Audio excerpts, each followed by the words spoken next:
There haven't really been any other similar trends as extreme as Momo.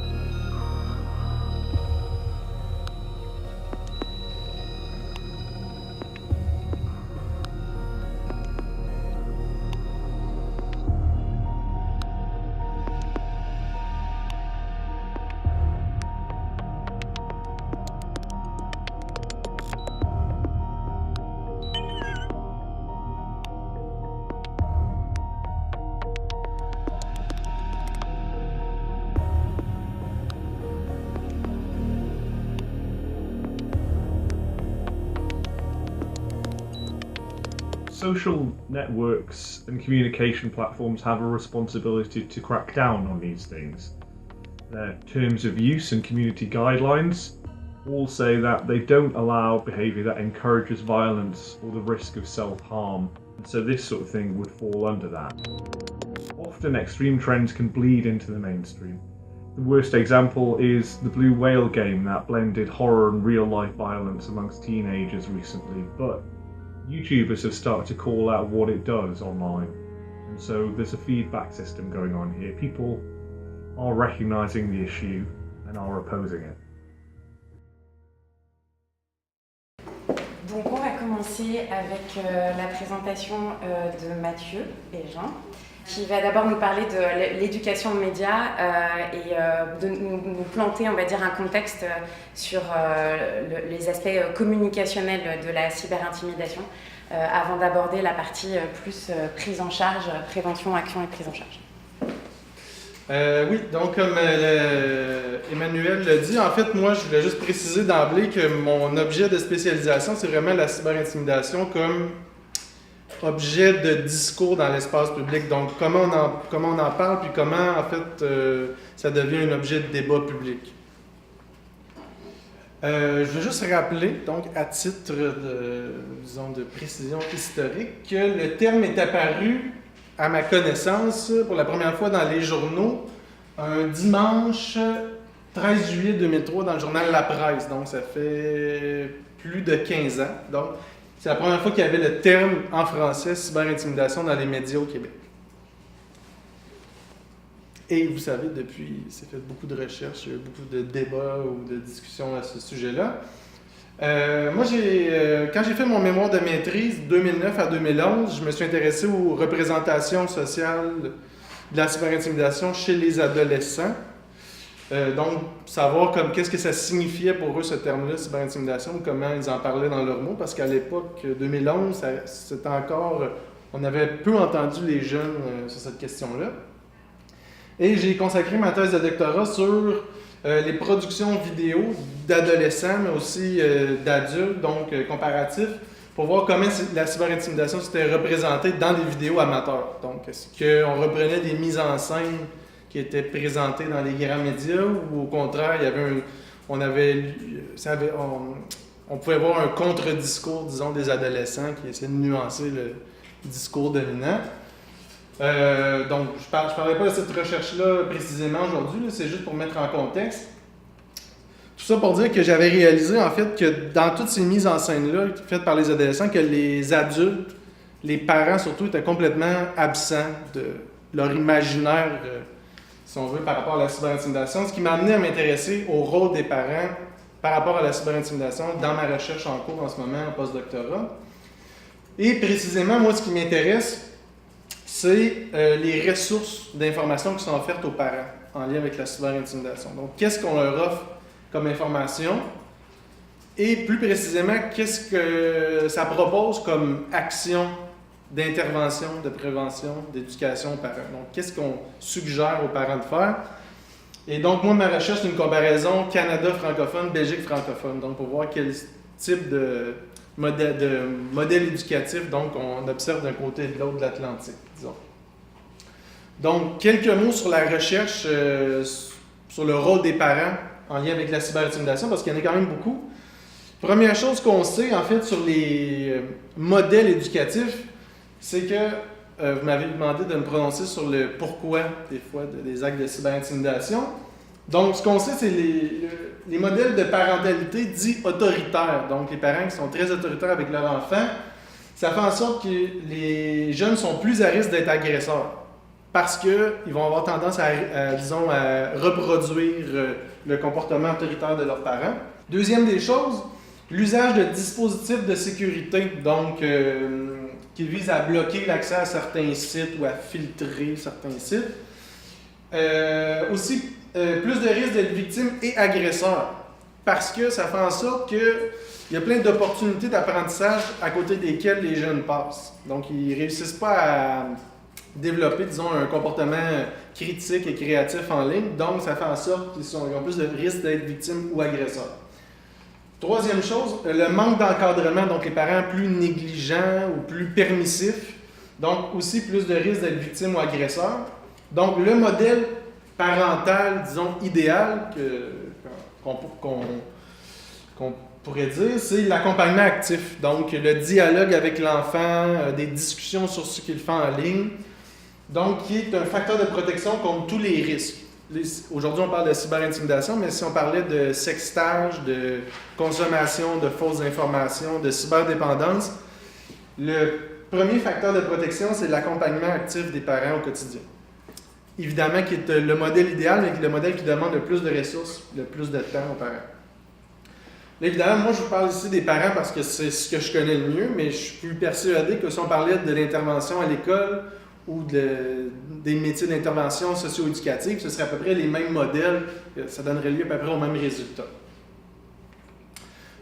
Parenthèse théorique, donc les quatre modèles de parentalité dont je parle, ça a été proposé par une psychologue, chercheure et clinicienne, donc une juive new-yorkaise, donc du nom de Diana Baumrill, elle est encore vivante, donc plus de 90 ans, elle a présenté donc elle a proposé 4 modèles de parentalité: autoritaire, permissif, négligent et démocratique. Donc, c'est les 4 qui sont aujourd'hui repris en lien avec l'éducation immédiate.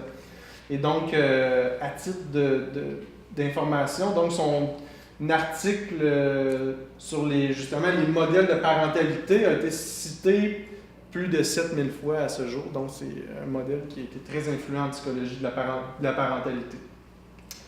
Donc là, je vous présentais les modèles idéaux, donc théoriques. Qu'est-ce qu'il y en a en fait précisément chez les parents? On sait que la médiation active, donc le modèle idéal, c'est l'affaire de parents, disons, favorisés à la fois sur le plan économique, cognitif, technologique. Donc c'est beaucoup des parents qui ont une scolarité universitaire avancée, qui œuvrent dans le domaine des technologies ou dans le domaine de l'éducation. Mais c'est pas donné à tous les parents, disons, de mettre en œuvre ce modèle éducatif-là au quotidien. De manière générale, pour la plupart des parents, on sait qu'ils se considèrent peu outillés cognitivement et techniquement pour intervenir de manière adéquate. Ça veut dire, en fait, qu'ils ont l'impression de savoir peu de choses sur l'univers social et médiatique de leurs enfants, premièrement, et techniquement aussi, ils se sentent peu aptes à les accompagner. Donc, je ne sais pas faire une vidéo, je ne sais pas comment trouver une information. Donc, de manière générale, les parents se sentent peu préparés. Et, facteur qui joue contre eux sur le plan relationnel, les jeunes, donc le pré-ado, se sentent peu enclins à demander de l'aide à leurs parents. Donc, ils vont plutôt se tourner vers des amis ou aller chercher eux-mêmes l'information en ligne plutôt que de demander de l'aide à leurs parents en ce qui a trait à la cyberintimidation. Donc, ils ont de la même manière que les parents jugent qu'ils sont peu préparés, les jeunes ont la perception que leurs parents connaissent mal leur univers social, médiatique. Ils ont peur de perdre l'accès aux médias, donc à la fois cellulaires, médias sociaux, toutes les technologies. Donc c'est la raison pour laquelle ils vont peu parler de la cyberintimidation avec leurs parents. Et évidemment, l'adolescence, c'est une période de désir, de développement de l'autonomie. Donc ça explique pourquoi ils n'ont pas de tendance d'emblée à parler avec leurs parents de cette question-là. Donc, 2 priorités pour les parents, selon les chercheurs: mettre régulièrement à jour les connaissances sur l'univers médiatique des jeunes, médiatique, donc autant les téléséries qu'ils consomment que leur activité dans les médias sociaux, et installer un climat de confiance entre eux et leurs enfants, leurs adolescents. Donc, c'est les 2 priorités. Donc, sachant cela, ma question de recherche à moi, c'était, et aussi considérant le fait que l'Internet aujourd'hui, le principal lieu où les parents vont s'informer pour savoir comment exercer leur rôle éducatif, je me suis posé la question, quelle médiation parentale, donc celle dont j'ai parlé plus tôt, attitudes des actions, donc des savoir-être et des savoir-faire, sont les plus souvent prescrites ou proposées dans les ressources d'information offertes en ligne aux parents à propos de la cyberintimidation. Donc, rapidement sur la méthodologie, comme je vous disais, moi c'est une comparaison Belgique-Canada francophone. J'ai procédé à un tri de 600 pages Internet pour trouver 17 ressources belges adressées aux parents, donc des ressources d'information officielles. 35 au Canada francophone, et donc ça a consisté l'analyse à identifier et comptabiliser la récurrence des énoncés qui traduisaient des attitudes ou des actions. Donc je vous présente un aperçu des résultats rapidement. Donc du côté, vous allez voir pourquoi je tiens à montrer la comparaison Belgique-Canada. C'est assez différent. Donc, du côté de l'intervention en situation de cyberintimidation, du côté de la Belgique, on est plus dans les actions proactive. Je vais vous montrer des exemples concrets plus tard. Tandis que chez nous, c'est plus des interventions axées sur le bien-être de l'enfant. On va être plus dans conforter l'enfant que dans, par exemple, appeler la police, qui est un des exemples donnés le plus souvent en Belgique. Sur le volet prévention, donc pour prévenir les actes de cyberintimidation, on est plus ici axé sur la promotion du respect d'autrui, sur les valeurs sociales en Belgique. Donc le respect de l'autre, il faut se comporter de manière acceptable à l'école, par exemple. Tandis qu'ici, on est plus sur la compréhension de l'univers de l'enfant. On va dire que c'est important de comprendre l'univers de l'enfant, ce qu'il fait en ligne. Donc, ça passe par la compréhension. L'éducation aux médias, donc de manière générale, si on sort du cadre strict de la cyberintimidation, en Europe francophone, de manière générale, mais là, ici plus précisément en Belgique, on est plus dans une prescription des bons usages. Donc, on propose aux parents de dire « voici ce que tu dois faire en ligne ». Ça c'est bon à faire. Tandis qu'ici, on est plus sur on mise plus sur la prescription d'un dialogue, d'un accompagnement actif, donc qui est le modèle idéal. De manière générale, sur l'exercice de la parentalité dans les ressources que j'ai analysées, donc en Belgique, c'est plus un modèle de parentalité démocratique, mais à tendance autoritaire. Donc, on est plus dans le prescriptif, dans l'interdiction. Tandis qu'ici, on est dans le démocratique, mais à tendance permissive. On a un peu tendance à dire aux parents, laissez faire l'enfant, ça va finir par... donc, la nature va faire son cours, tout va bien aller. Donc, quelques exemples par rapport à l'intervention. Un exemple tiré des ressources en Belgique. Si le harcèlement se prolonge et dans des cas graves, vous pouvez vous plaindre à la police locale ou fédérale. Donc, c'est le genre de piste qu'on va donner aux parents. Tandis qu'ici, rassurez votre enfant tout en lui faisant comprendre l'importance de vous en parler si quelque chose en ligne le met mal à l'aise. Donc, on voit qu'on n'est pas du tout dans le même rapport quand il est question d'intervention. Prévention maintenant. La tâche est immense pour les parents qui doivent sensibiliser les jeunes au respect d'autrui sur les réseaux sociaux comme dans la vie. Tandis qu'ici, les enfants doivent, pour leur part, avoir l'assurance qu'ils ne verront pas interdire tout accès au cyberespace s'ils enfreignent les règles. Donc, on est davantage du côté de l'enfant, à respecter l'enfant, tandis qu'ici, on est plus dans le rôle des parents. Pour ce qui est de l'éducation aux médias, donc on dit en Belgique francophone, donc ça, c'est les pistes les plus souvent proposées aux parents, installer l'ordinateur dans un espace de passage, par exemple la pièce de séjour. Et on dit beaucoup aussi aux parents, surveillez ce que vos enfants font en ligne. N'hésitez pas à aller lire les conversations qu'ils ont avec leurs amis. Tandis qu'ici, connaissez les sites que votre enfant utilise et ses comptes. Parlez avec votre enfant de ce qu'il fait sur Internet et demandez-lui aussi avec qui il le fait. Encore là, on est plus dans le dialogue, la compréhension. Dernier exemple, pour ce qui est de la parentalité, adoptez plutôt une attitude quotidienne constructive en instaurant la confiance par le dialogue et la communication au sein de la famille. Donc, modèle de parentalité démocratique, mais ici, on est encore plus... je ne sais pas pourquoi il y a une fin de parenthèse dans ma citation. Les parents devraient être chaleureux et compréhensifs et le plus possible explorer plutôt que poser tout type de jugement. Donc, on est plus encore dans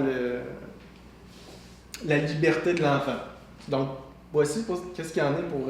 Donc, conclusion générale, au Canada francophone, notamment au Québec, parce qu'il y a à la fois des ressources à l'échelle municipale, provinciale et fédérale, donc dans mon analyse, on fournit aux parents des ressources d'information qui font la promotion d'une éducation démocratique, donc axée sur le dialogue, en matière de lutte contre la cyberintimidation et d'éducation aux médias numériques. Donc, qui respecte le modèle idéal Ensuite, reste à savoir qu'est-ce que les parents en font et peuvent en faire. Ça, c'est le deuxième volet de ma recherche dont je pourrais venir parler une autre fois. Donc, par rapport au fameux phénomène Momo, moi, ma position par rapport à ça, sur la base des recherches que je fais depuis une dizaine d'années, j'aurais tendance à dire, donc, je peux comprendre qu'il y a un sentiment d'urgence d'agir des fois chez les gens en éducation, dans le domaine de la santé, mais disons, si je me permets de prendre un certain recul par rapport au feu de l'action, j'aurais tendance à dire qu'il faudrait éviter le piège des nouveaux phénomènes. Donc, parce que des fois, on met des étiquettes sur des nouveaux phénomènes et on laisse de côté les anciennes pistes d'action, on se met à la recherche de pistes d'action qui en fait sont déjà là depuis longtemps.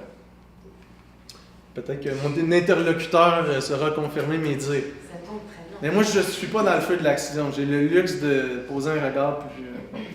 Donc, déjà en 2007, Kowalski, qui est un chercheur qui est plus cité par rapport aux recherches sur la cyberintimidation, déjà en 2007, donc il y a plus de 10 ans, dans leur premier ouvrage sur la cyberintimidation, présentait 9 types de cyberintimidation, 9 types d'actes qu'on mettait sous le parachute du terme cyberintimidation, qui ont été repris dans un document de la Commission de l'éthique de la science et de la technologie au Québec en 2009. Donc, la flingue, le harcèlement, le dénigrement, le vol d'identité, l'incitation au dévoilement d'informations personnelles, l'exclusion, la cyberfilature, le vidéolynchage et le sextage à l'époque qu'on incluait dans la cyberintimidation. Donc, tout ça pour dire que toute cette déclinaison-là, à mon sens, et sur la base des recherches que j'ai toujours consultées, ça ne porte pas, disons, conseil pour trouver des pistes de solutions. Moi, ce que je trouve... Bon, là, vous pouvez, si vous voulez faire circuler cette vidéo-là, il y a un YouTuber, comme on dit, qui s'appelle Lionel, qui a fait une vidéo qui s'appelle Momo Challenge, le dangereux défi fake, et il déconstruit, en fait, cette idée-là de phénomène nouveau. Donc, il explique... Il ne fait pas que décrire, mais il y a un discours très critique par rapport à la chose, puis il explique en quoi, justement, on aurait avantage à prendre des vieux cadres d'analyse comme référence pour mieux comprendre ce phénomène-là. Donc, en conclusion, comme je vous l'ai dit, moi, ma discipline d'attache, c'est la communication, et je proposerais de revenir à une grille d'analyse, on va dire communicationnelle ou relationnelle ou dialogique, pour comprendre tous les phénomènes que j'ai nommés plus tôt. Donc, première question. Donc, évidemment, ça demande un temps d'arrêt puis de dire, bon, qu'est-ce qui se passe dans la situation? Quelle est l'identité de l'agresseur? Donc, est-ce qu'on le connaît? Est-ce que c'est un autre jeune de l'école, par exemple? Parce qu'il y a moyen de mettre un nom sur la personne. Mais ça renvoie aussi à la question de l'anonymat. Est-ce que c'est quelqu'un qui est anonyme, qui est non identifiable? Donc, déjà, là, c'est un paramètre à prendre en compte. Que dit-il ou fait-il exactement? Ça aussi, c'est important parce que quand on pose la question aux jeunes, il y a plein de cas sur lesquels on pourrait mettre l'étiquette de cyberintimidation, mais qu'eux jugent en fait être des banalités. Donc, qu'est-ce qui se passe réellement? Qu'est-ce qui est dit réellement? Ensuite, quelles sont les intentions de l'agresseur? C'est peut-être bien de lui poser la question, parce que peut-être que des fois, on a affaire avec des gestes qui ne sont pas intentionnels. Ça n'excuse pas les gestes, mais c'est toujours un paramètre à prendre en compte pour prendre une décision juste et démocratique en bout de ligne. J'ai mis en gras quelques questions. Quel langage de communication l'agresseur ou l'agresseur ou les agresseurs utilisent-ils? Ça, c'est très important parce que les recherches que j'ai faites auprès des jeunes depuis les dernières années, pour eux, le caractère explicite des actes de cyberintimidation, c'est très important. Donc, pour eux, des conflits d'une personne à l'autre en ligne, c'est pas de la cyberintimidation.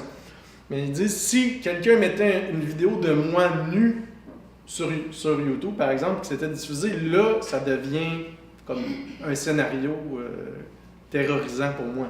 Donc, le caractère explicite, l'écrit versus l'image est très important. Dans quels médias exerce-t-il ses actes, l'agresseur? Donc, ça renvoie à la question du caractère public de l'acte.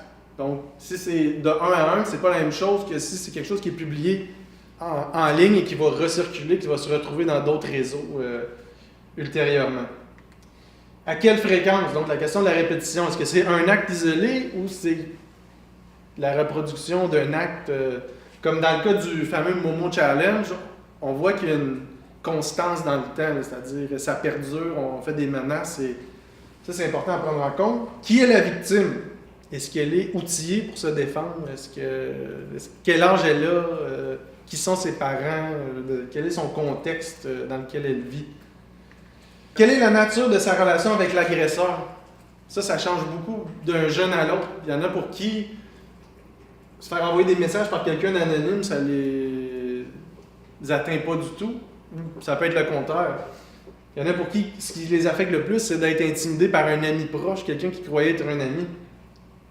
Donc la proximité entre les protagonistes, disons, dans la situation. Et enfin, quels sont les effets réels sur la victime? Donc peut-être une bonne question à poser, parce que des fois on peut plaquer l'étiquette cyberintimidation sur des situations, alors que pour le jeune qu'on appelle la victime, lui, il se sent tout à fait à l'aise avec la situation. Donc évidemment, c'est une proposition assez théorique comme grille d'analyse pour évaluer les situations de cyberintimidation. Et comme je le disais, ça demande de prendre une distance par rapport aux situations qui n'est peut-être pas toujours possible là, dans le feu de l'action avec les émotions. Donc c'est la conclusion de ma présentation. On pourra en débattre si vous voulez après. On va passer à la présentation de M. Bergeron. Donc, tout d'abord, je vais juste souligner, là, ça a été nommé, je suis un enseignant primaire de formation, j'ai eu un parcours, je me suis promené, j'ai été ressources régionales sur la Côte-Nord avant, j'ai commencé à enseigner à Montréal, je suis venu aux ressources régionales, donc ça fait quand même quelques années que je me promène dans cette thématique-là. Puis, je ne vais pas nécessairement répondre explicitement à toutes les questions qui m'avaient été demandées, malheureusement, vous m'en excusez. Cependant, je vais faire quelques détours. Je vais essayer surtout de vous expliquer comment on travaille dans le milieu scolaire. C'est un peu ça qui est l'intention, puis de voir comment tout ça se recoupe. Puis je suis vraiment étonné et rassuré en même temps par tout ce que j'ai entendu, parce que je pense qu'il y a plein d'éléments sur lesquels on peut se baser, qui vont être spécifiques au contexte et montréalais et québécois. Tout d'abord, puis là, vous l'avez fait aussi, un peu d'histoire, je trouve ça toujours drôle quand on parle de nouveaux phénomènes. Vous avez parlé de première occurrence en 2003. Puis il y a des gens aussi qui ont une certaine expérience de vie ici. On peut même aller un peu plus loin, parce que tu sais, ça va être quoi le prochain phénomène? On peut se poser la question. Ça peut être très drôle, on peut aller voir. Est-ce qu'il y en a qui se rappellent de MIRC, fin des années 90? Il y avait déjà, c'était une espèce de clavardage très très basique. Puis là, les gens étaient comme bien impressionnés. Est-ce que les échanges sont appropriés? Puis là, après ça, il y a eu MSN Messenger qui est apparu, qui était un peu la même chose. Ça, c'était rigolo parce que 2010 ou 2011, la SQ faisait une tournée à cette île, ils se promenaient avec des gros écrans cathodiques, avec des pop-up MSN Messenger pour voir comment les échanges entre les jeunes n'étaient pas nécessairement toujours appropriés, qu'est-ce qui devenait de l'intimidation versus le harcèlement, parce que bon, c'est pas la même chose dans le droit criminel non plus. Bon, nouveauté, vous me laisserez en douter un peu. Puis là, bon, on a Facebook, on a Instagram, on a tous les autres, on fait un petit tour, on a mal au cœur, WhatsApp, Snapchat, tout le monde est un peu perdu là-dedans et c'est normal. Puis je peux aller plus loin, est-ce que vraiment les jeunes, puis là, de quels jeunes on parle, utilisent encore beaucoup Facebook? Pas tant que ça. Ils m'écrivent toujours vers une autre plateforme. Fait qu'il y a cet intérêt-là, je pense, à avoir une vision assez globale de ce côté-là. Puis il y a quelque chose d'intéressant à se rappeler, c'est que depuis 2012 au Québec, dans le cadre législatif, donc la loi sur l'instruction publique, dans la définition d'intimidation, on inclut tout ce qui se passe dans le cyberespace de façon très englobante. Donc, au lieu de se concentrer sur un phénomène, on est conscient, peu importe la voie que ça va apporter, théoriquement, les écoles ont des réponses à apporter et ont des choses à mettre en place. Donc ça, c'est quand même, je trouve, assez rassurant. Puis il faut aussi rappeler, justement, là-dessus, la plateforme, elle n'est pas si importante, puis ça ne regarde pas juste les jeunes, parce que là, si on remonte fin des années 90, début 2000, on peut penser au phénomène des trolls actuellement, ça regarde aussi beaucoup les adultes. Les parents actuels, la génération qui a leurs enfants, ont eux-mêmes grandi dans cet univers-là. Puis je ne veux pas oublier là-dessus que les enfants, ce sont de très, très bons imitateurs. Donc oui, il y a des actions à faire auprès des jeunes, mais il ne faut pas oublier l'accompagnement que les parents sont prêts à faire, mais eux-mêmes, comment ils se comportent. Et oui, dans le cyberespace, mais de façon plus globale, on parle beaucoup de civisme et de bienveillance, mais il y a une réflexion à avoir là. Puis pour la temporalité, je vais finir là-dessus. Momo Challenge, j'ai trouvé ça drôle quand c'était drôle. En gros guillemets, quand c'est arrivé, parce que je parlais à une collègue du West Island, elle me dit, c'est déjà un peu fini, là, on parlait de ça, pour eux, c'était déjà, ça faisait longtemps, on était en septembre, t'sais. Puis je parlais à une autre collègue ailleurs sur l'île de Montréal, ah ouais, ça vient d'arriver, comment vous gérez ça? Ça va excessivement vite, puis au final, l'année passée, c'était Blue Whale, l'année d'avant, c'était la série 13 raisons, les cadres de la direction de la santé publique avec lesquels on intervient dans les écoles demeurent les mêmes, les recommandations sont les mêmes et les intervenants de plus en plus les connaissent et savent quoi faire avec ça. Donc on ne panique pas, on ne va pas faire de diffusion à grande échelle, puis généralement je pense qu'on est capable d'intervenir. Il n'y a pas de ligne spécifique pour OK, voici le mot challenge que vous pouvez faire, voici l'autre. On y va de façon un peu plus globale, même si, bon, au final, bien entendu, c'est la commission scolaire qui prend la décision de comment elle va envoyer les avis ou pas aux parents ou aux directions, juste au personnel. Mais il y a déjà des lignes directrices englobantes, ça me rassure. L'autre bout aussi, quand on parle d'étudier le phénomène, il y a Nadia Desbiens qui est à l'Université de Montréal qui a beaucoup travaillé là-dessus, puis elle voulait aller justement entendre les jeunes. Parce que, bon, qu'est-ce qu'ils en disent finalement? C'est excessivement compliqué. Si on parle d'enfants du secondaire qui sont mineurs, beaucoup de questions d'éthique, ça nous prend du consentement parental. On ne veut pas non plus nommer puis les inciter à aller voir des trucs. Parce que là, si on fait une grille de questionnaires, connais-tu lui, connais-tu lui, connais-tu lui? C'est des choses dont ils n'ont jamais entendu parler. On est vraiment en train de s'égarer, on ne veut pas aller là. Même ça va jusqu'au point où Mme Desbiens, qui a fait des présentations, elle ne diffuse pas ces trucs, elle demande aux gens de ne pas prendre de photos parce que c'est extrêmement délicat. Puis ça peut être quelque chose de marginal qui le resterait, mais si ça commence à être diffusé, ça peut devenir excessivement dangereux. Donc, ça, je pense que c'est important de le rappeler. Puis là, on a du travail à faire dans le roulement puis dans le renouvellement du personnel dans les écoles, c'est de s'assurer que ces lignes directrices-là demeurent claires et descendent bien, parce que les gens sont bien intentionnés, là, que ce soit intervention par rapport au suicide, que ce soit cyberintimidation, ils veulent bien faire, mais des fois, ça peut être maladroit. Donc, je détricote et je reviens. Généralement, les gens sont en mesure de faire la part des choses, d'avoir les bonnes interventions, mais il faut faire des rappels continuels parce qu'il y a toujours un nouveau phénomène qui vient remplacer l'autre, puis il y a toujours des gens qui veulent faire de leur mieux puis parler aux enfants. Ensuite, rapidement là-dessus, encore là, il faut se poser la question, on parle de quels jeunes, comment ça fonctionne, puis peut-être de voir l'utilisation d'Internet de façon plus globale, c'est intéressant. Il y a une recherche italienne où ce qu'on nommait, c'est que si les jeunes font face à beaucoup d'événements stressants, ou puis là je traduis un peu dans mes mots, mais ils vont peut-être avoir une utilisation problématique d'Internet. Donc, ils vont chercher un peu à compenser, aller là. Donc, dans une situation de vulnérabilité, le comportement va se transposer en ligne de façon moins adéquate. Donc, c'est un peu là que nous, on doit intervenir de façon plus globale. On ne va pas nécessairement cibler juste le comportement sur Internet, mais ça va être vraiment des adultes qui vont agir en tant que modèle bienveillant, qui vont être là pour offrir du support et s'assurer que les jeunes soient au courant qu'ils ont un support. Puis c'est là-dessus où nous, ce qu'on travaille beaucoup dans les écoles, c'est le sentiment de détresse. Au final, c'est notre sentiment de sécurité. Même si c'était peut-être anodin ou banal, il y en a un qui peut se sentir vraiment menacé. Puis notre rôle dans le scolaire, c'est beaucoup là-dessus comptable. Il y a un jeune qui vit un sentiment de détresse, il ne va pas, on s'en occupe, peu importe ce qui arrive, on essaie de le détecter, on est très sensible, on s'assure que le filet de sécurité est là. S'il n'est pas à l'aise d'aller voir ses parents, comme c'est souvent le cas, on l'a vu encore tantôt, mais est-ce qu'il y a un adulte de confiance à qui il peut aller se confier dans l'école? Ça, quand on est jeune, c'est pas toujours le cas. Donc là, on sait qu'on a un gros travail à faire là-dessus dans plusieurs écoles. Est-ce qu'ils ont vraiment quelqu'un à aller voir? Les jeunes qui sont isolés, est-ce qu'ils savent qu'il y a quelqu'un? Est-ce qu'ils savent où le trouver, comment lui parler? Puis là-dessus, c'est pas juste le scolaire, c'est aussi les partenaires. Là. Il y en a plusieurs qui sont même disponibles sur diverses plateformes. C'est important d'aller de ce côté-là. Ensuite, là où je voulais aller dans la partie historique, c'était l'évolution du discours. Ça, je trouve ça drôlement intéressant. Petite anecdote là-dessus. Quand j'étais sur la Côte-Nord comme ressource, je croisais des gens dans diverses formations, on me recroisait et on m'appelait Monsieur Violence. Bon, c'était loufoque. Le dossier, c'était violence, intimidation. Puis les plans de lutte, c'est drôle, c'est combattre, lutter, la violence, l'intimidation. Littéralement, le plan de lutte à la violence et l'intimidation, on voulait combattre. C'était très law and order. Bon. Mais là, de plus en plus, on s'en va vers la bienveillance. Là. Dans le discours, c'est de moins en moins flou, c'est des trucs concrets. Puis maintenant, quand je croise des gens, c'est la joke qui m'appelle Monsieur Bienveillance, littéralement.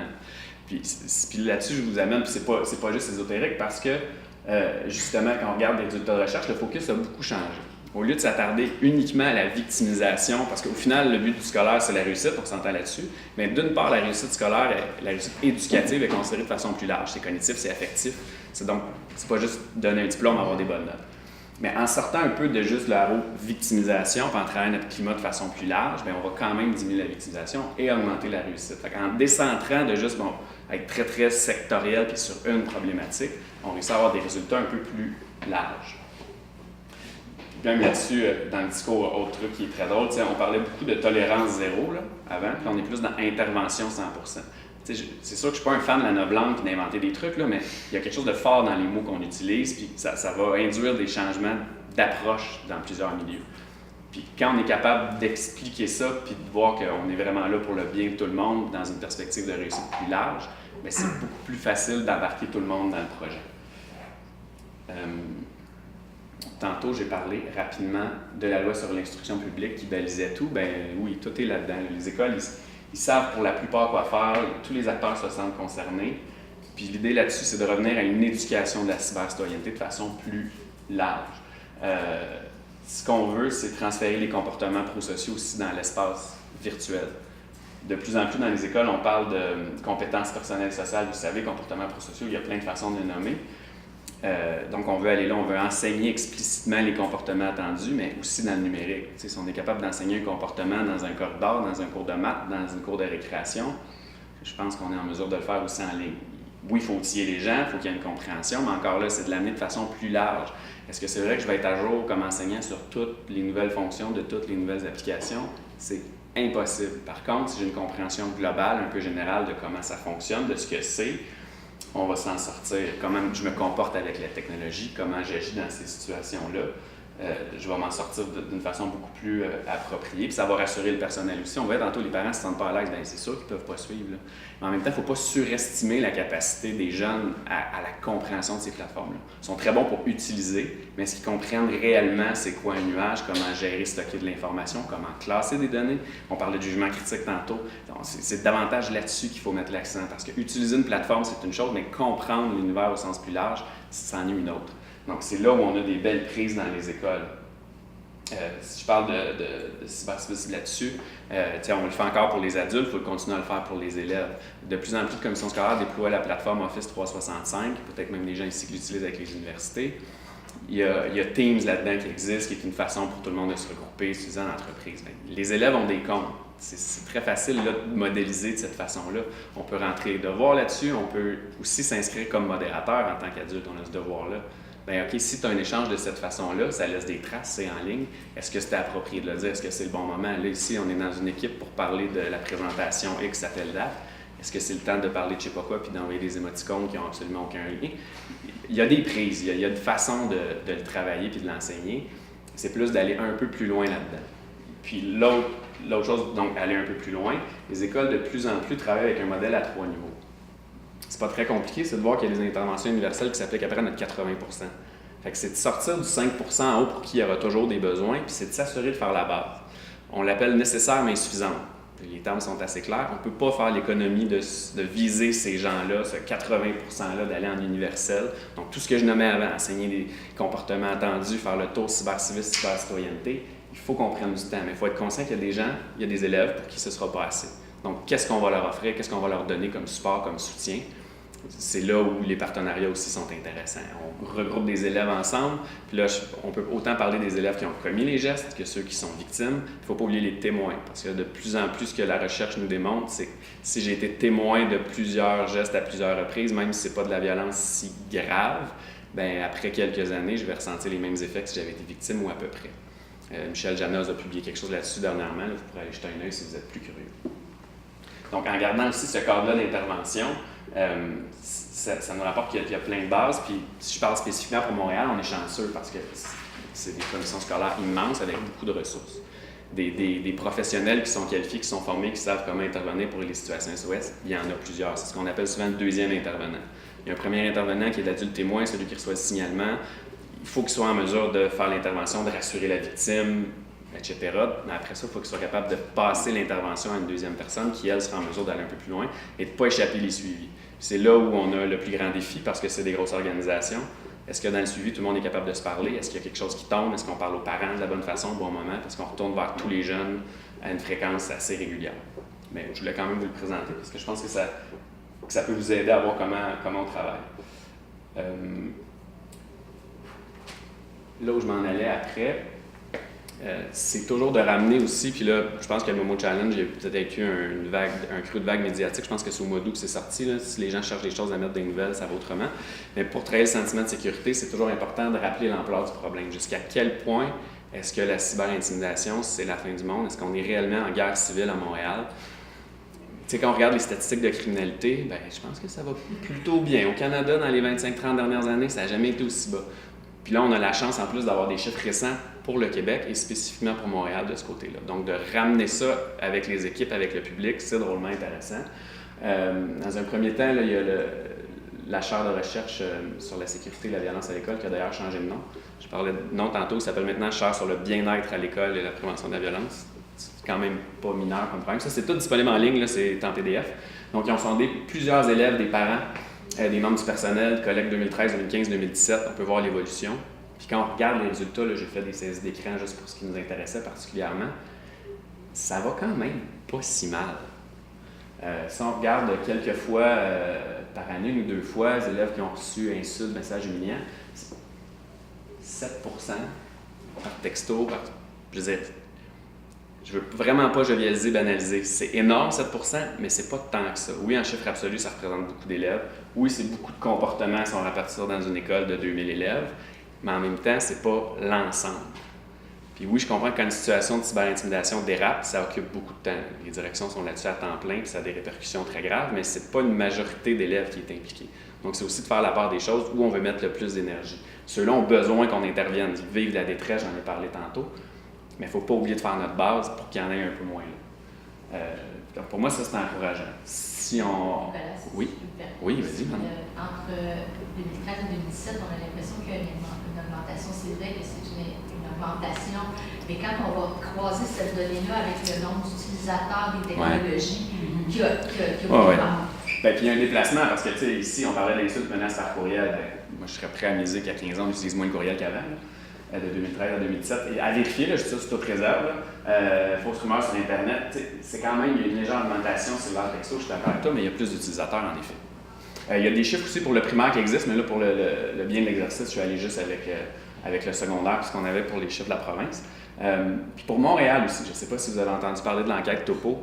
C'est super intéressant, là, c'est pas juste un sondage, là, c'est l'ensemble des élèves de 6e année de l'île de Montréal, anglo, franco, privé, public, sont allés poser plein de questions. Puis là, ce qu'on voit, c'est qu'en 6e année à Montréal, bon, ça, c'est les élèves qui sont au secondaire actuellement, ceux qui avaient été victimes de cyberintimidation, c'est 6% sur l'ensemble de l'île. 6e année. Donc là, on dit, bon, c'est pas si élevé, en même temps, c'est 6e année, c'est grave, c'est préoccupant, je vais utiliser le même discours que tantôt. Mais là, je voulais attirer votre attention, c'était plus ici. Victimes de violence ou de cyberintimidation. Là, victime de violence, c'est pas la même fréquence, bien entendu, mais ça représente beaucoup d'élèves. Donc, quand je parlais de prévention universelle tantôt, je pense que c'est un peu plus là qu'on veut mettre beaucoup d'énergie pour nous assurer que violence verbale, exclusion, violence directe et indirecte, que ça soit capable peut-être d'être en diminution, puis des choses qui vont moins se transposer sur Internet par la suite. Puis ça prend une concertation entre tous les acteurs. Donc, est-ce que ça, c'est des chiffres qui vous surprennent? Vous pensez que c'était plus élevé ou vous étiez pas mal dans ces eaux-là? Ou, plus ou moins? 45. C'est sûr qu'il fallait retourner voir dans les questions, mais ça incluait une fréquence même très basse. Si on dit violence, ça arrive une fois ou deux, puis bon. C'est élevé, mais en même temps, si on pense à des insultes, je sais pas si c'est la dernière fois que vous êtes allé dans un corridor d'une école, mais c'est pas bon, c'est ça, on a beaucoup de travail à faire. Mais sinon, pour le chiffre de cyberintimidation, primaire, secondaire, c'est quand même pas mal. OK, là-dessus, est-ce que j'oubliais quelque chose? Bon, je pense que de ce côté-là, ça allait pour moi. Donc, au final, l'idée, c'est prendre soin de l'arbre et de la forêt. Là. Je pense qu'il y avait une image, je trouve que c'est perdu dans le cyberespace, elle aussi. C'est le défi du monde scolaire. C'est que là, parfois, puis là, quand on a une victime qui est très en souffrance, on est collé sur un individu, il faut s'en occuper, il faut en prendre soin. Mais de temps en temps aussi, il faut regarder l'ensemble. Est-ce qu'il y a des zones où on a plus de vulnérabilité? Il faut faire des allers-retours constants, puis c'est là qu'on s'essouffle, c'est là que les partenaires deviennent intéressants et importants. On a bien vu là, dans vos présentations qu'il y avait des recoupements entre la pratique, donc le milieu interventionnel, et ce que j'appelle la théorie, avec tout ce qui se fait dans la recherche. Donc on voit bien que ce n'est pas un phénomène qui est nouveau, la cyberintimidation. Par contre, ce qui est quand même relativement nouveau, c'est l'évolution des modes de communication des jeunes et des applications des relations sociales qui ne sont plus exactement les mêmes. On voit qu'il y a des phénomènes qui sont dits nouveaux chaque année, mais ça va aussi avec justement toute l'évolution Snapchat, Instagram qui évolue très vite et dont les nouvelles générations se lassent très vite pour aller sur quelque chose de nouveau. On peut comprendre facilement l'interaction qu'il y a entre la recherche et l'interventionnel dans les deux sens, c'est-à-dire que l'interventionnel nourrit les données de la recherche et la recherche donne des recommandations sur les nouveaux modes d'action, mais ça prend un certain temps face justement à cette évolution très rapide des modes de communication. Est-ce qu'il y aurait possibilité peut-être travailler, de collaborer encore plus activement entre ces deux domaines-là pour justement éviter chaque année ces nouvelles problématiques. Est-ce qu'on pourrait améliorer la collaboration entre chercheurs et praticiens? Toi. Oui. Oui, absolument. Oui. Mais surtout, il y a le rythme. Ouais, c'est surtout le rythme, parce que quand on voit que les modes de communication évoluent très vite et que les applications sont nouvelles, par exemple le Momo Challenge, c'est à l'échelle internationale et c'est favorisé par ces justement WhatsApp. On peut discuter avec quelqu'un qui vit en Chine, par exemple, puisque c'est utile d'Internet. Donc ça permet de rendre les choses beaucoup plus rapides, mais du coup de voir des phénomènes qui apparaissent plus rapidement. Donc c'est vraiment pour... Mais ce qui me vient à l'esprit rapidement, puis vous en avez parlé tantôt, c'est peut-être quand on se tourne vers des ressources pour les parents. Là, si je parle de Montréal spécifiquement, là, il y a la défavorisation, il y a la capacité à l'aide. Là, c'est juste des outils disponibles en ligne. Oui, la majorité des familles ont maintenant accès à Internet, mais dans quelle mesure est-ce que les trucs qui sont disponibles sont vraiment accessibles et digestes et compréhensibles pour tout le monde? Il y aurait peut-être là un apport où la recherche et le milieu scolaire, les commissions scolaires même pourraient s'associer puis voir, OK, on veut aller parler de telle nouvelle plateforme, mais comment on le fait? Parce que souvent, j'ai l'impression que la panique est davantage du côté des parents et des médias que réellement du milieu scolaire ou des chercheurs. On fait, on va reprendre ce que la DSP nous a dit l'année passée, on va le réappliquer, on va le répéter à telle personne, il y a eu tel changement, puis on est relativement à l'aise d'intervenir. Par contre, il y a toujours un travail à faire pour rassurer les parents. On est plus sur le sentiment de sécurité de la communauté. Je ne sais pas ce que vous en dites, là, mais... créer des outils plus faciles. Est-ce que vous avez lu là, qui est accessible aux parents? Moi, je suis pas dans le milieu, donc je peux pas me prononcer sur... moi, c'est vraiment les ressources. C'est ce que je voudrais faire, moi, en fait, voir si ces ressources-là, ils correspondent aux besoins des parents, en fait. Donc... ça, il y a plein... On va pouvoir s'en parler. Il y a plein de pistes qui me viennent en tête, puis j'ai des collègues aussi qui auront sûrement des bonnes suggestions. Et dans l'analyse des données, justement, qui ressortent quand on voit le Momo Challenge, là, on peut imaginer que le temps que ce soit analysé, il y a de nouveau quelque chose de nouveau avec un axe différent utilisé. Au niveau de la recherche, il pourrait y avoir des façons de traiter les données pour que ce soit plus rapide et plus facilement mis à disposition au niveau de l'intervention. Il faudrait, mais je ne sais pas si il y a moyen de... C'est vrai que la recherche ne fonctionne pas du tout sur le même rythme que la réalité sociale. Des fois, on fait une recherche sur... faire la recherche, rédiger un article, évaluation de l'article, des fois, c'est 3, 4, 5 ans, ça peut... Donc, oui, c'est un peu... Mais ça, c'est l'institution qu'est l'université qui nous impose ce mode de fonctionnement-là aussi. Donc, si on valorisait peut-être davantage à l'université la recherche-action plutôt que la publication, dans des grandes revues, peut-être que là, la recherche deviendrait plus pertinente pour la pratique. Est-ce qu'il existe déjà des partenariats ou est-ce que ça pourrait être développé justement, c'est la commission scolaire, mais ça pourrait être sur d'autres volets, entre des instituts de recherche et donc des personnes qui travaillent directement en intervention? Est-ce qu'il y a des partenariats, des binômes qui sont créés, ce genre de choses ou... Par rapport à ce qui est la cyberintimidation en tant que telle, ou moi j'en connais pas, mais je suis pas en psychologie ou en intervention psychosociale, là, je sais pas. C'est sûr que je parlais de la chaire de recherche tantôt, c'est sûr qu'il y a un aspect là-dedans parce qu'on parle de tout ce qui est, donc je vous le disais, bien-être, prévention de la violence, donc c'est sûr que tout ce qui touche au cyber est aussi inclus là-dedans. Donc, il y a des trucs qui sont étudiés là. Après, spécifiquement, chaque projet de recherche, je ne peux pas vous le dire. Il y a aussi des commissions scolaires qui ont des partenariats très, très spécifiques avec certains chercheurs dans certaines thématiques. Ça sera bon, mais c'est sûr qu'il y a toujours moyen d'aller un peu plus vite ou de faire un peu mieux. Puis l'idée, c'est vraiment de faire descendre. Si je parle juste de Montréal, il y a des dizaines de milliers d'enseignants. Mais comment on fait on en est au travers de tout le reste pour que les meilleures pratiques se rendent dans les classes? Je pense que le défi aussi est de ce côté-là. Ouais. Il y a un gros facteur aussi qui joue contre nous, c'est le temps qui nous est accordé. Vous devez le savoir. Autant du côté des enseignants, des intervenants que des chercheurs. On n'a pas le temps de faire ce travail de médiation-là entre nos différentes activités, de un. Puis de deux, la lourdeur institutionnelle, des fois, les comités d'éthique. Moi, j'ai souvent voulu aller faire des observations dans des écoles, comment les enseignantes, par exemple, parlent de la cyberintimidation, comment ça s'insère dans leurs activités pédagogiques. Et c'est compliqué d'aller dans les écoles faire de la recherche. Surtout quand on vient pas du milieu de l'éducation. Moi, je dis, bon, je suis chercheur en communication, je m'intéresse à la mise en discours de la cyberintimidation, je veux voir comment les enseignants traitent de ça. Impossible. Mais c'est là où les alliances peuvent être intéressantes parce qu'une autre chose qu'on discute souvent à Montréal, c'est qu'on y va beaucoup par problématique. Donc, c'est super intéressant. Il y a de l'expertise qui se développe, il y a vraiment de la spécialisation. Par contre, ça crée d'une certaine façon des silos. Donc, comment est-ce qu'on peut avoir quelque chose d'un peu plus large? Donc, c'est pour ça que je revenais avec une vision peut-être d'universel tantôt, puis de 80%. Si je veux à la fois traiter de prévention en cyberintimidation, mais en saines habitudes de vie, bien, au final, il y a des lignes directrices qui finissent par se ressembler. Donc, il y a peut-être là, puis c'est en se parlant et en voyant comment le scolaire fonctionne aussi, parce que tout le monde veut venir faire de la recherche dans les écoles, il y a quand même une clientèle captive là.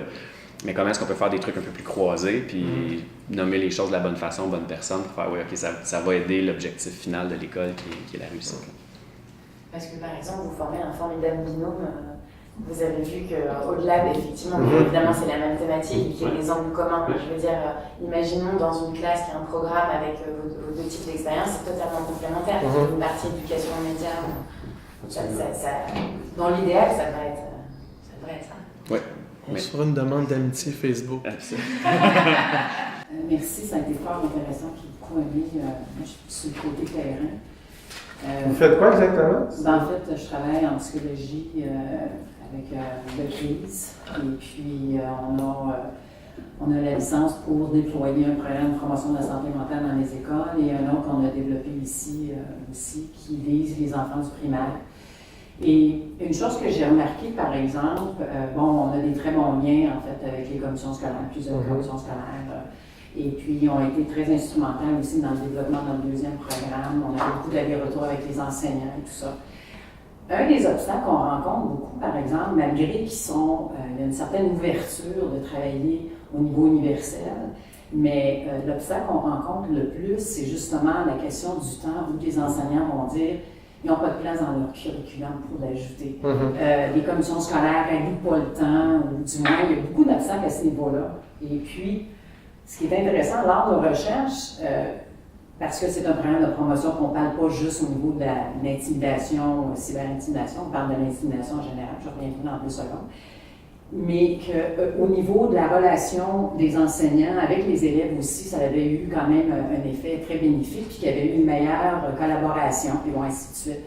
Mais c'est quand même très difficile, même si on arrive avec des données probantes comme quoi que ça fonctionne, puis on l'a vu, j'ai fait des observations, on dirait que tant aussi longtemps qu'il va y avoir cet aspect-là où il n'y a pas une ouverture d'ajouter dans le curriculum des activités par exemple, qui sont complémentaires, on va toujours rencontrer le même problème où on va se faire dire oui, c'est super intéressant, oui, on veut le faire, mais on n'a pas le temps de le faire. Donc ça, c'est une chose, même si on parle d'avoir fait des recherches, d'être capable éventuellement de faire le transfert de connaissances, tant aussi longtemps qu'il n'y aura pas cette ouverture-là et de donner la possibilité, à ce moment-là, on va toujours se retrouver dans les mêmes scénarios. Juste une petite parenthèse que je voulais faire, un autre petit commentaire au niveau de l'intimidation, ce que je trouvais fort intéressant. 2 choses. La première, les enfants, parce que dans notre programme, on parle d'intimidation. Et puis, on ne fait pas juste leur donner la définition de l'intimidation, mais qu'est-ce que ça a de l'air, l'intimidation? Ce qui était fort intéressant dans ça, c'est qu'il y en avait plusieurs qui n'étaient pas certains. Ils savaient, tu leur demandes la définition, ils vont vous la dire, pas de problème. Mais qu'est-ce que ça a de l'air, ils ne savent pas. Et quand on a fait l'activité, puis qu'ils ont reconnu ce que c'était, on dirait que de prendre cette conscience-là de ce que c'est, là, ils ont pu dire « Ah, OK, ce que j'ai fait, c'était de l'intimidation. Ah, puis ça, c'est un conflit, des choses de genre. » Et les parents, la même chose. Je pense que pour avoir fait des observations, on a fait des ateliers parents, les parents ont un peu de difficulté à vraiment savoir exactement qu'est-ce que c'est de l'intimidation, parce que maintenant, tout est de l'intimidation. Un conflit à l'école, c'est de l'intimidation. Alors, excusez-moi, c'était des commentaires. Je partage votre propos. Je trouve ça intéressant parce qu'on l'entend souvent, mais de ce côté-là, je pense que les prises pour aller le travailler sont déjà là. C'est juste qu'il faudrait peut-être changer le prisme de côté. Parce que là, présentement, il y a beaucoup de partenaires chercheurs qui disent « J'ai un super programme, t'insères ça dans ta classe, ça va fonctionner. » Puis c'est un peu toujours au milieu scolaire à se poser la question « Mais où est-ce que je vais faire cadrer ça? Comment ça fonctionne? » Mais il y a peu de partenaires qui ont pris le temps de s'asseoir et de regarder quels étaient justement les savoirs essentiels, quelles étaient les compétences, comment c'était déployé. Parce que si je regarde le programme de formation actuel, tout est là. Les prises pour travailler ce qu'on nomme là de socialisation, de communication adéquate, tout est là, écrit noir sur blanc, spécifique. Donc, ça se fait déjà pas mal dans les classes, des fois consciemment, des fois inconsciemment, mais il y a déjà les prises. Donc, je pense que comme partenaire, il y a une espèce de responsabilité, sensibilisation de plus à avoir de, OK, tu es enseignant titulaire en 4e année, dans la compétence en français communiqué oralement, par exemple, il y a telle prise, ou quand on travaille ça, en même temps, ça amène à ce truc-ci. Je pense qu'il y a là un élément intéressant. Puis c'est aussi, on parle de transfert dans ce que vous nommiez. C'est bon, je suis capable de le nommer, mais c'est toujours le challenge de n'importe quel enseignement, là, que ce soit à l'école ou ailleurs. Est-ce qu'on est capable de développer une compétence, donc elle se transfère, ils vont juste le nommer? Donc aussi dans la façon de l'enseigner puis de le modéliser. Tantôt, je parlais d'enseignement explicite, c'est pour ça qu'on le nomme comme ça. Il y a vraiment un modelage, une pratique guidée puis une pratique autonome. Si on escamote un des morceaux, on ne va pas y arriver. Donc je pense que les prises sont là, mais il faut que les gens prennent un peu plus le temps de s'en parler. Tout à fait, oui. Moi, c'est plus une question à M. Julien concernant les ressources que vous avez utilisées dans votre recherche. En fait, est-ce que vous avez aussi exploré les ressources sur les médias sociaux à l'attention des parents? Parce que j'avais fait des recherches là-dessus et justement, ça existe. Des ressources qui sont offertes dans les médias sociaux. Oui, par exemple, Facebook, ils ont carrément une page dédiée à l'attention des parents, des jeunes, etc. pour expliquer les situations, qu'est-ce qui se passe quand il y a une situation de cyber-intimidation, etc. Je crois que Axe.fm le fait aussi, etc. Et en fait, moi, ce que j'ai surtout remarqué, c'est que c'était des pages qui étaient très difficilement accessibles. C'est pas les premières pages qui apparaissent dès qu'on tape je sais pas, mon enfant se fait cyber-intimider ou cyber-intimidation. C'est pas la première chose qui apparaît sur ces réseaux-là. Donc, est-ce que vous avez constaté? Moi, j'en ai pas trouvé. Moi, les ressources que j'ai analysées, elles viennent soit des gouvernements provinciaux, fédéraux, ici puis en Belgique, des organismes sans but lucratif, donc beaucoup dans le domaine de l'éducation aux médias, mais aussi dans le domaine de la promotion du bien-être auprès des jeunes, tout ça, et aussi beaucoup d'entreprises privées de télécommunications qui ne cadrent pas le problème de la même manière. Donc, TELUS, Bell, Orange en Europe, donc, et aussi des groupes religieux. Donc, il y a, tout le monde s'approprie cette problématique-là pour la cadrer et proposer des pistes il y avait ça, ma recherche était là-dessus aussi, là, c'est comment chacun présente le problème pour mettre en valeur ses propres valeurs ou idéologies. Je n'ai pas mis l'accent là-dessus. Mais les ressources dont vous parlez, non, j'ai pas Facebook. Moi, c'était vraiment, ma démarche, c'était Google comme moteur de recherche, Belgique francophone, Canada francophone, qu'est-ce qui sort comme ressources? J'ai trié 600 pages Internet pour aller chercher les ressources offertes aux parents. Mais celles dont vous parlez, non.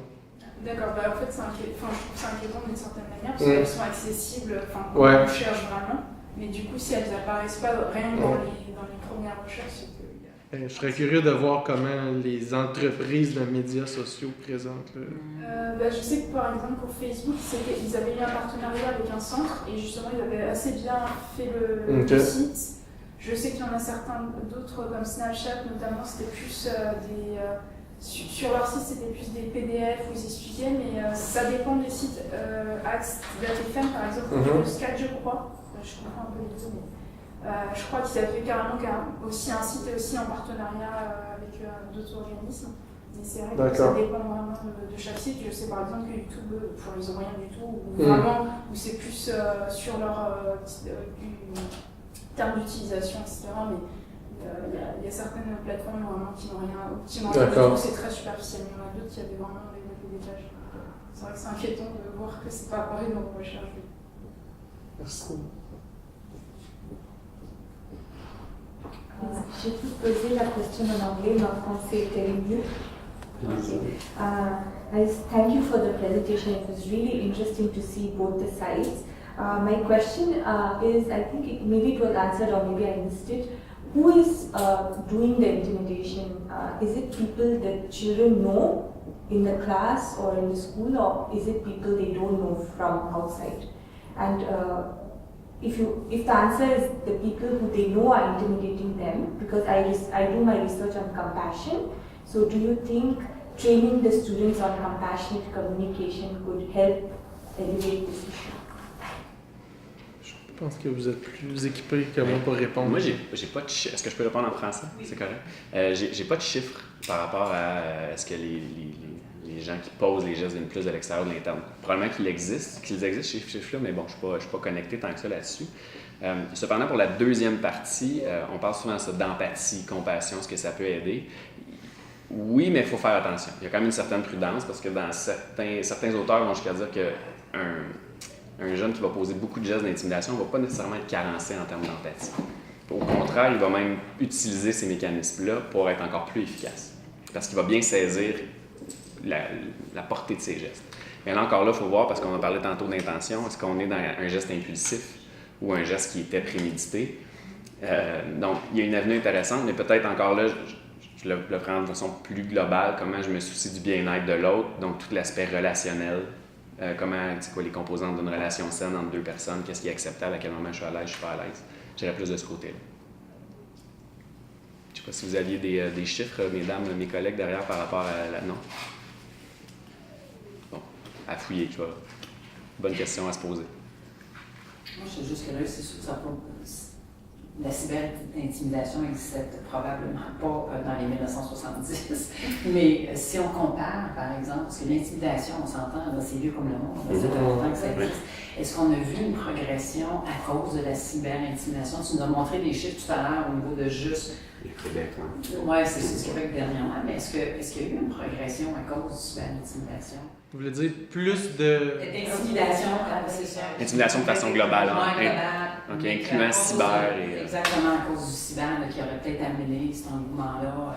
Il y a 10 ans, on disait ça, mais je pense que la plupart des recherches aujourd'hui sont assez unanimes sur le fait qu'il y a beaucoup plus de violence hors ligne qu'en ligne. OK. C'est sûr que les cas les plus graves, ça va être des cas d'intimidation les plus graves, ça va être des cas de cyber-intimidation parce que là, par exemple, quelqu'un qui s'est fait filmer nu, c'est les cas les plus extrêmes, mais en nombre, la violence la plus commune, c'est celle qui s'exerce à l'école, pousser l'autre dans le casier. Oui, c'est ça. L'exclusion.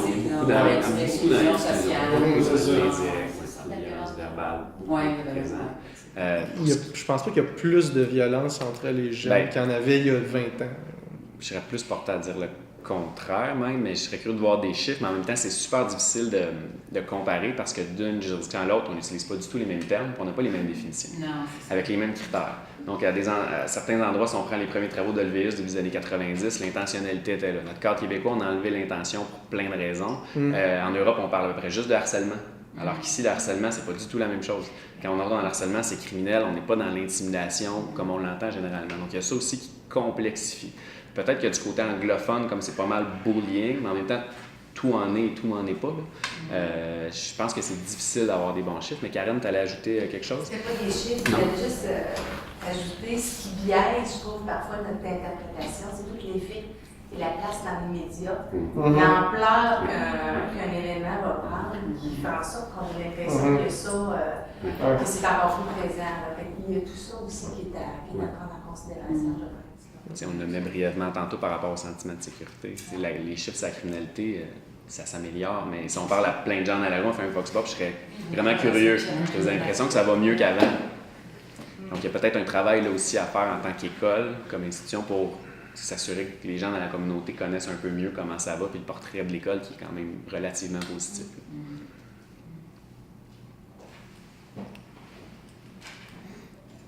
Voilà, peut-être juste une dernière question sur le fait que justement dans la cyber-intimidation, il y a la possibilité d'être anonyme, ce qui n'est pas le cas avec la violence directe.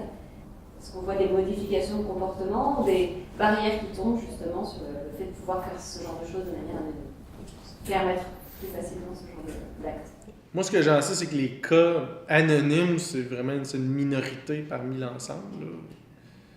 Puis, c'est sûr qu'il y a une facilité à le faire, mais en même temps, j'ai pas de chiffre précis. La plupart des jeunes se sentiront pas tant affectés par un acte dont ils connaissent pas l'auteur, à moins que ce soit très grave, mais recevoir une insulte de quelqu'un qu'on connaît pas... Alors, je vais peut-être reformuler, il n'y a pas que l'aspect anonyme, il y a le fait de ne pas être confronté directement aussi à la personne. Ah oui, la distance. Mais c'est sûr que pour l'auteur, c'est un peu ça, je pense, le sens de votre question, il y a une facilité à le faire, on s'entend là-dessus. Mais en même temps, est-ce que ça fait en sorte qu'il y en a beaucoup plus? Ben, il y a plus d'accès aux outils numériques, il y en a probablement un peu plus, mais est-ce que c'est toujours des trucs graves? Est-ce que les victimes réagissent toujours mal? Je peux pas aller plus loin dans ma réponse. Là. Mais encore, en tout cas, à part pour dire que ça revient à l'importance de l'éducation là-dessus. Qu'est-ce que je fais si moi je suis témoin de quelque chose comme ça dans un chat? Qu'est-ce que je fais si je reçois ça comme victime? Est-ce que je suis en mesure même de faire une saisie d'écran? Les élèves selon l'appareil, ils n'y arrivent pas. Là. Comme adulte, même comme parent, comment je vais coacher mon enfant, comment je vais accompagner pour démontrer quel serait un comportement acceptable à ce moment-là, puis vers qui je peux me tourner. Parce que des fois, c'est carrément on tombe dans le criminel, si ça l'est, il faut être capable de dénoncer aussi. Est-ce que je peux me permettre une petite interprétation plus philosophique, socio-historique? Je change de chapeau. La philosophie est bienvenue. Ben, ouais, disons puis j'ai une posture un peu, disons, politique, socio-démocrate. C'est-à-dire, moi, je pense qu'on aura beau faire des plans d'intervention comme ça, puis tout ça, je crois, encore là, je suis dans la croyance, que le contexte dans lequel on vit en ce moment joue un peu en notre défaveur. On est à une époque où on n'a pas le temps, tu sais, le modèle parental idéal, on n'a pas le temps de l'exercer. Tout le monde travaille beaucoup, on valorise beaucoup la réussite individuelle, on coupe dans les services sociaux. On a beau travailler pour valoriser certaines choses, mais on est dans un contexte où on est les uns en compétition des autres, on valorise beaucoup la réussite individuelle, comme je viens de le dire. Après ça, il ne faut pas surprendre que les jeunes prennent certains moyens pour se valoriser puis dévaloriser les autres. Puis, on les place en compétition les uns contre les autres, à l'école notamment. J'accuse pas les enseignants, mais c'est ça, on est dans une époque où il y a beaucoup de compétition, tout va vite, donc il y a des facteurs qui jouent, des facteurs historiques peut-être qui jouent contre nous. Mais dans ce que vous êtes en train de dire, là, quand on préparait la conférence, il y avait un article français dans Libération qui, en gros, expliquait exactement ce que vous êtes en train de dire et plutôt que d'aller dans les comment lutter sur l'acte, de revenir à quelque chose de plus large en disant seriez-vous capable de tenir devant le collectif le discours que vous tiendrez derrière votre écran et en tant qu'individu et de rééduquer, non pas à enlever. Et c'est pour ça que vos termes sont intéressants, le débat ou le fait de ne pas être d'accord, puisque vous avez raison, on montre souvent beaucoup en épingle des choses qui en fait sont juste des confrontations d'idées, puis n'importe qui peut s'exprimer, on va bien sûr. Donc déjà de remettre le lexique, mais de dire on ne va pas vous enlever l'esprit critique ou le fait d'être un peu virulent, mais bien de dire ok, est-ce que vous dites derrière votre écran et puis la manipulation que ça suppose. Seriez-vous capable de tenir ce discours en public et d'avoir des arguments, puis donc de rééduquer au débat collectif, qui est effectivement très difficile, de plus en plus difficile dans des temps d'individualité. Et puis, dans des temps d'individualité aussi, derrière les écrans, on voit le nombre de temps passé. Donc oui, il y a une vraie pensée... Mais je pense que tous les plans de valorisation de la citoyenneté, ça va dans le bon sens. Là, on est en train de... Le balancier est en train de revenir peut-être. Je reste optimiste malgré que je suis pas mal d'accord avec la lecture que vous en faites. Il y a un bout, justement, c'est le rôle que l'école publique s'est donné, de jouer, de dire s'il y a des milieux qui n'arrivent pas à donner certains éléments, mais l'école va s'assurer de continuer à faire bouger l'ascenseur social. Entre autres en fournissant un milieu qui est adéquat. C'est pas simple, c'est un gros l'école défi. publique, où est-ce qu'ils vont en rester? Je suis d'accord avec vous, mais je vais rester optimiste sur le rôle qu'on s'est donné là-dessus. C'est pas simple, des fois c'est même extrêmement complexe, on a l'impression de se faire mettre des bâtons dans les roues, mais je pense qu'il y a quand même moyen d'être porteur d'un message quand même un peu d'espoir puis de continuer à enseigner ces trucs aux jeunes, parce que si nous, comme adultes, on abandonne puis qu'on donne ce modèle-là aux enfants, mais c'est terminé.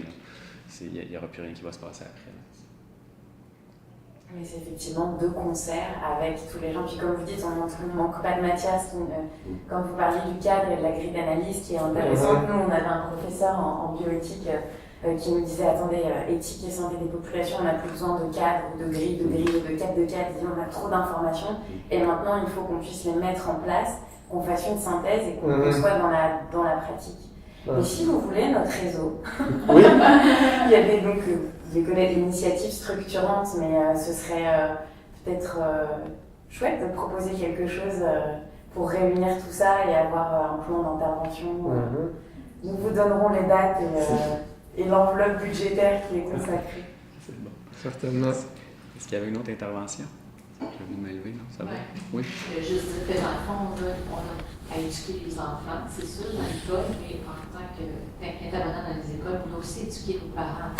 Parce que quand on dit aux enfants qu'il y a le respect de la vie privée, etc., mais que son parent a mis 500 photos depuis un an sur Excel, on est peut-être à ce moment-là dans un paradoxe qui fait en sorte que l'enfant il dit puis maintenant ce qui est bien et ce qui n'est pas bien là. Puis maman elle envoie bien des photos d'elle en bikini. C'est complètement. Ben, peut-être que la génération des jeunes parents aujourd'hui, on est peut-être plus outillés. Je dis, oh, j'ai un jeune enfant. Peut-être que, je sais pas. On va peut-être avoir une distance critique plus marquée par rapport à ça. Que ceux qui sont plongés dedans, qui ont été plongés dedans rapidement, un peu. Seul le temps nous